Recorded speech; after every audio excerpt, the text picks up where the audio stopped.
See a round of hands of who has heard this from their employer. Medicare doesn't cover that. It's one of the biggest misconceptions that I see in healthcare, and I really want to help you all figure out how you can combat this statement right here with facts. So whenever companies tell us that Medicare doesn't cover something, have you ever felt that like, I don't know if that's true or not? I'm pretty sure it's not, but I really don't know. So how can you combat whether or not it's true if you don't actually know the evidence and you don't know what Medicare does and doesn't cover? So that's the first step, is to trust your gut and look it up, right? So many companies blame Medicare for what services they want you to do and what they don't want you to do, right? You go to your boss and you say, well, this patient really needs 4 more visits. And they're like, oh, Medicare doesn't cover that.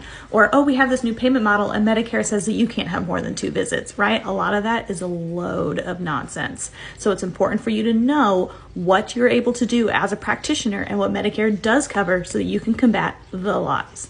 So first and foremost, you want to go to Medicare itself, right? Which is cms.gov. Now, I'll admit, their resources can be difficult to read and difficult to find. A lot of times I have an easier time if I look up the question that I'm asking, like what does Medicare cover for occupational therapy under Part B, and then CMS, right? And that way you're leading directly to the Centers for Medicare and Medicaid Services resources, which is going to be the most accurate.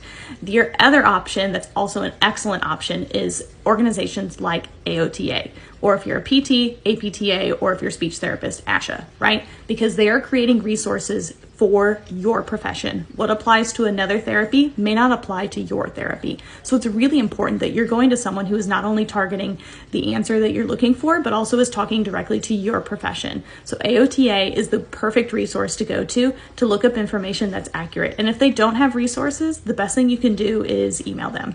But pro tip, you've got to be a member. Another great resource is me. I create Amplify OT to help practitioners and students like yourself so that you don't wind up in similar positions like me when I was a new grad, when I would go and ask for help or ask for different services for my patients to advocate for what they need, and companies would say, oh, Medicare doesn't cover that. I knew it was wrong, but I didn't know how to prove it and how to advocate for myself and my job and also for my patients. So in this instance, knowledge is power. I cannot say that enough. The more you know the regulation, the better you understand what Medicare covers, the better you're able to advocate and negate false information. It may not always be purposeful that they don't understand the regulation, but it's important that we inform them what is correct, because otherwise we'll be run out of that business.